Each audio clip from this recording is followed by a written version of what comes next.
এখন রাত 12টা বাজে। এখন এই যে আমাদের বাড়ির 2 গুন্ডা, রিও গুন্ডা তার পাপা গুন্ডাকে মারছে, ঘুমিয়ে ঘুমিয়েই মারছে। পাপা গুন্ডা মার খাচ্ছে। পাপা গুন্ডা কেন মার খাচ্ছে? পাপা গুন্ডা দেরি করে বাড়ি ফিরেছে, এমন সময় বাড়ি ফিরেছে রিও গুন্ডা ঘুমিয়ে পড়েছে, তাই রিও গুন্ডা পাপা গুন্ডাকে মারছে। পাপা গুন্ডা কেমন মার খাচ্ছ? লাগছে। আর দেরি করে বাড়ি ফিরবে না, ফিরবো না।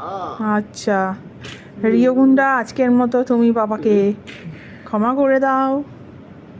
রিও গুন্ডাকে আর কে বোঝাবে? রিও গুন্ডা মেরে যাও। ও ক্ষমা করে দিয়েছ? আমার সোনা বাবা তো এত ভালো, ওরে বাবা দি। হ্যাঁ হ্যাঁ, পাপা মেরা পাপা। হ্যাঁ, একটু হামু দিয়ে দাও, একটু চুমু দিয়ে দাও। চুমু